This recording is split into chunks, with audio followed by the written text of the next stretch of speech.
Starting off, there are aspects to her kit that are straightforward, which is ability power. That's it. Ability power is a pretty straightforward aspect to her kit. The more ability power you have, the more healing and damage your orbs and your ult is going to do. But I've seen Moira players center their entire build around ability power. So they go 100% ability power and nothing else. It's a good build. It's a decent build. It can get the job done. You can win games with it, but you can't carry with it. The complete ability power build is, I think it's using Moira at 50% of her full potential, right? Because there are aspects to her kit like attack speed and weapon power, or rather the relationship between attacks, or not even the relationship, the difference between attack speed and weapon power, and how that affects her right click and left click differently, right? This is what we're gonna go over. Now, the build that I'm about to show you, the main focus is going to be ability power. That is the first priority. The second biggest priority is going to be her weapon power. I like to go for weapon power. So let's quickly go over the difference between attack speed and weapon power. So let's just come over here to this robot. Now this robot has 500 HP. Now, as I'm healing this robot, I want you to keep an eye on his HP and the healing resource meter on the right. Here we go. So you can see that I'm healing it at a certain rate, and then 500 HP is healed, and you can see that I almost use up all my healing resource to complete the healing. The attack speed, now attack speed, here we go.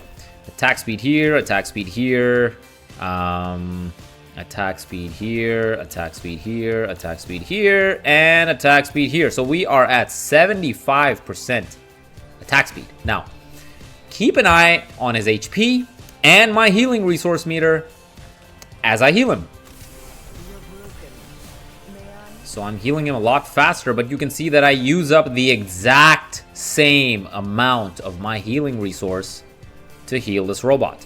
Now, basically what attack speed is summarized is that you're healing faster, not necessarily healing more, because this is attack speed. You're healing faster because you're using your resources faster, right? So the resources deplete faster, but you also damage, quote unquote, faster, and it restores your fuel faster as well.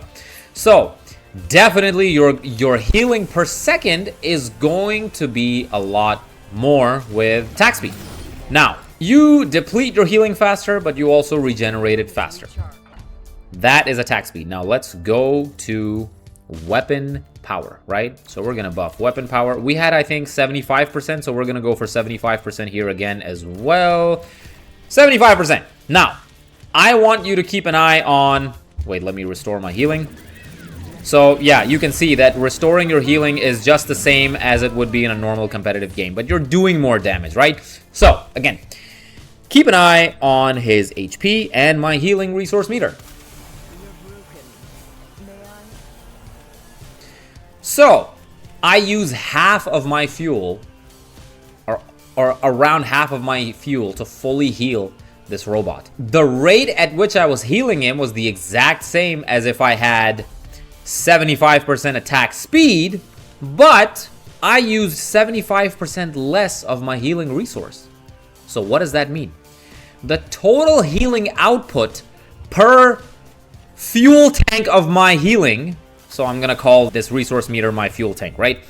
Per fuel tank, I am not outputting any more heal than I would have if I didn't have attack speed or weapon power buffed, right? So with attack speed, I'm not outputting any more healing per fuel tank. But with weapon power, I can hold this down for a lot longer. He's full HP. Now he's gonna go back and I can keep healing him and keep healing him. I can hold down my left click more and just continue to pump out heals for a lot longer with weapon power than I would with attack speed. So let's say if the enemy is running Ashe with a complete fire dynamite damage over time build, right? If the enemy team also has a Moira and she's throwing orbs around and there's just a lot of AoE damage that's going on, right? So this is when you want to have weapon power equipped, right? Because you want to keep holding down left click to continuously do sustained healing, and this is quite a lot of healing, right? So This is why you need weapon power and not attack speed. That's why weapon power is superior to attack speed in every single way. Now you say, oh, but why can't I go for weapon power and attack speed? Okay, now you're just being an asshole. Don't do that, right? Because no matter what combination you come up with to buff your attack speed, right? So over here you say 70 and 30. That's 100. So you might as well just go for 100% weapon power. Because let's say, for example, if you had 30% weapon power and 30% attack speed, that is the exact same as having 60% weapon power, right? Except with 60% weapon power, you're going to heal for longer. The healing per second is not going to be different. Your right click's damage per second is not going to be any different. But you can hold down your healing, your left click, for a lot longer before your fuel runs out, right? You might say that, oh, but attack speed regenerates my right click quickly, so why can't I just do healing, use up my heals, and then just right click to quickly gain it all back and then do it? Why would you want to do that when you have weapon power and healing being your main job? By the way, MOIRA players, stop DPSing, right? So healing being your main job, weapon power is a lot better because you can just hold down left click in the face of all that fire AoE area of effect damage with the Moira orbs and the Ash dynamites and the Junkrat build. Like, there's a Junkrat build that also does like damage over time with like the burning effect, right? So it's just so much better. It's just so much better to have weapon power. Like, it's just better in every way, shape, or form, right? So now that we've got that out of the way, let's go in the build. The first power that I'm going to pick is either going to be multi-ball or cross-orbital. I want to pick something. By the way, Destruction's Divide is going to be one of the powers that I use because it's so good. It's one of her, like, it's her single best power. But I'm not going to go for this in the first round, because in the first round, I want to pick a power that affects my abilities, right? So launches 2 additional orbs of the chosen type with 85% reduced effectiveness. Let me show you how that works. You can also go for cross-orbital. It's completely your choice at this point, right? But multi-ball is a little bit better because the type of orb you choose is just going to be more effective, right? With cross-orbital, it says launches an additional biotic orb of the other type with 50% reduced capacity, right? So I'm not gonna pick this one right now. I'm just gonna pick this one. Now, imagine, actually, first let me show you this. This is your normal orb.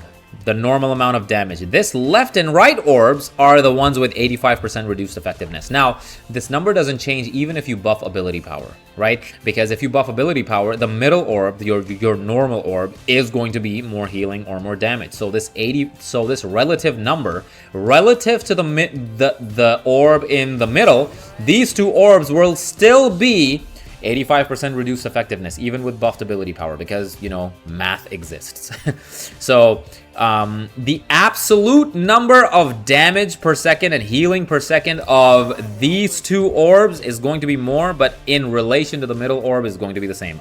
I don't know why I'm giving you a math lesson, but yeah, here we go. Items. What I'm going to do is I'm going to go for weapon power, ability power. I'm not going to go for attack speed. You can go for weapon lifesteal, but you already have weapon lifesteal as Moira. You right click and you regenerate your health. Having that increased by 10% is going to give you a little bit more, but why not have ability lifesteal? Because the damage that you do from your orbs is going to grant you lifesteal, which it doesn't usually, but it's going to do now. And also in your ult, you are regenerating your health. So if your ult is doing any amount of damage, it's going to give you even more healing, right? So if you have ability lifesteal and ability power, so ability power makes your ult stronger and you're doing more damage. 10% of a greater number is going to be, you know, a lot better for you, right? So this doesn't necessarily have to change, but if you're using your ult and you're damaging, 10% of that is being converted into ability lifesteal, or being converted into your health rather. So this is what I would go for.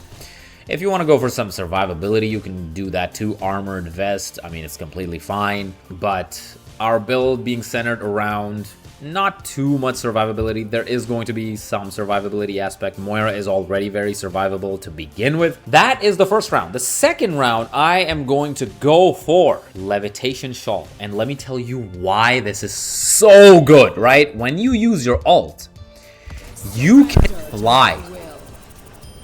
You can fly and you can fade during your ult. And this is so good because while you're ulting, people are not going to be looking up at you. People are not going to be looking up at you. Ryan can't shatter you.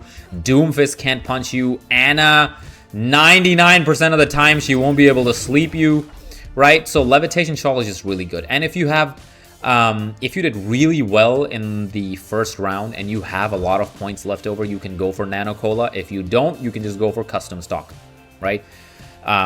So let's say we have Custom Stock, right? That is your second round. And then you play a round, and then third round comes, it's time for you to pick another ability. That's when you go for Destruction's Divide. This is also a major perk for Moira in competitive. It's less effective. It's less effective in competitive than it is in Stadium. But basically what it is 25% longer duration of your ult. So your ult lasts longer, and you can toggle it between pure healing or pure damage with 30% greater effect. So if you go pure healing, you're going to do 30% more healing than you would have if you just ulted normally, and 30% more damage compared to ulting normally, right? So let me show you how this works, right? Let me show you the ult. So basically, when you ult, you can hold down left click to make it a complete and pure healing ult, which does no damage. Or you can hold down right click to make it a completely and purely a damage ult with no healing. So watch. Surrender to my will. Right? So it does no damage, but it does a lot of healing. And right click is going to do damage and no healing. So the color of the beam also changes depending on what you are doing, right? So that's why Levitation Shawl is just so good combined with Destruction's Divide. It is just so good. It's like, it's in my opinion, one of the best aspects for Moira, right? Now, this is basically the early game. The first 3 rounds I consider as the early game. Now, if you get your build right in the first 3 rounds, if you start doing really well in the first 3 rounds, then the rest of the build is basically your choice. Now, what I would advise, keep Levitation Shawl. It is really, really good. I also want you to go for Phantasmic Flux because this just increases your survivability and just your overall character's effectiveness by a lot. One of the best things is while you're at full life, Lifesteal grants up to 100 overhealth, right? So you can become so tanky as a Moira, right? So I can be a 300, wait, how much is the overhealth that I'm gonna get? 354 HP Moira, bro. And this is not even with like the final build, right? So I'm also going to go for Champion's Kit, right? I would go for Nano Cola, but then as soon as I have enough points, I would swap this out for Champion's Kit. I would eventually also want to go for Eye of the Spider because it gives you a lot of weapon power as well. You can go for Talon Modification, right? I would not go for Subatomic Splitter, even though your range with your right click is more. I would not go for this one either. I would rather go for Talon Modification, or if you're fighting against a lot of armored enemies, then and if you have enough points, then you can just go for Codebreaker. It's the same thing. Codebreaker ignores 50% of armor's damage reduction because it's very easy to get armor. Like you go in survival, this gives you armor. This gives you armor. This gives you armor, right? So, but other than that, it's not really a make or break situation, right? The next thing I would go for is just last perk I would go for. Yeah, Custom Stock is fine. Custom Stock is fine. If you want something more powerful, you can go with more ability power, right? Iridescent Iris is really good after spending your ultimate charge. Gain 100 overhealth for 3 seconds. I mean, Moira doesn't really need the extra 100% overhealth because you're not ulting if you're low HP. Even if you do, she regenerates it very quickly. But 20% ability power is quite good, right? So I would go for this as well. Now the powers, right? The powers, I like to go for Void Hoppers. Now, Void Hoppers, Now, Void Hoppers is really good because your Fade, your shift ability, also phases other allies within 8 meters for 0.3 seconds and grants them over health equal to 20% of your maximum life. So why is this so good? I'll show you right now. It's really good for saving your teammate's life because, okay, look, I'm close to them and I just fade them out and give them over health, right? Now, why is this so good? It's good if the enemy Rhine shatters, if the enemy Doomfist punches, if the enemy Sigma catches everyone in your in his ult, and right before he slams, you just shift out and save your team. The Orisa, enemy Orisa, he's like slamming down. You can save your team. If you time it right, you can avoid a high noon. You can avoid the Reaper ult to quite an extent. You can do a lot of things to save your teammate's life, right? And then the last perk is just going to be your choice. It is just completely your choice. Don't go for empowering you, right? Look at what it says. Secondary fire can target allies, increasing their damage by 15%. This is so bad, right? It's so bad. I mean, if it was 50%, then I might have gone for it because Mercy does 30% damage boost. 15% is nothing. Also, if I pick this perk and I'm playing behind my tank, I'm healing my tank, I'm healing my team, and I want to right click, right? Regenerate some of my healing, and then I want to heal my team again, and then I want to regenerate. You get the point. So let's say if I'm all out of heals in my resource meter and I'm trying to gain it back by right clicking someone, I can't do that if my team is around me or if my team is in front of me, right? So I will have to off angle as Moira to right click the enemy to regenerate my healing, and that's bad.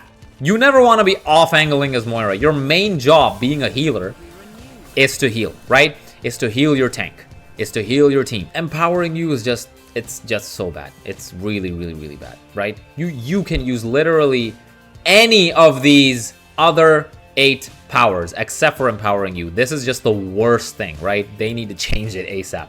The devs need to like replace this with like something else, right? I would go for cross orbital as well because I can just do healing and damage with one use of my orb. At the same time, you can go with precarious potency. Allies healed by your biotic grasp or heal for an additional 25% of biotic grasp's healing over 5 seconds. So yeah, so just watch this. This is gonna keep healing. It's gonna keep healing. It's gonna keep healing. That is like insane. That can look at this. It healed 233 HP with one spray of my healing, right? So before the team fight starts, you can just do this.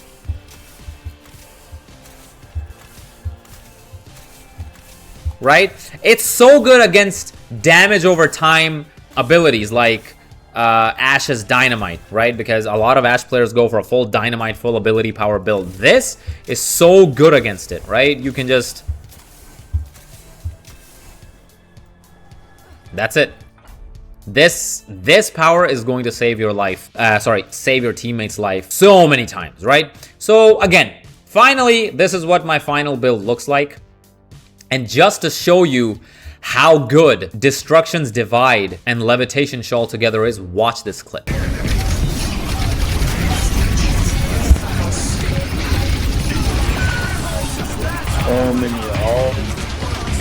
We just stuck to the level of the London on.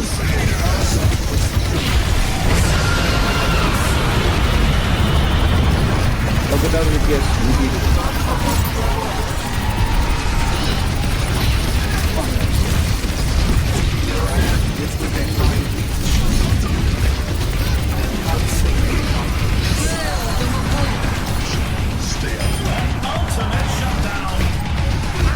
Bro, my ult saved that fight, man. So as you can see, I single-handedly saved the team fight because I was ulting from the air and I was beaming down my Rhine, keeping him alive. I killed the enemy soldier. I healed my own soldier, and no one thought to look above because the Rhine was on the floor fighting.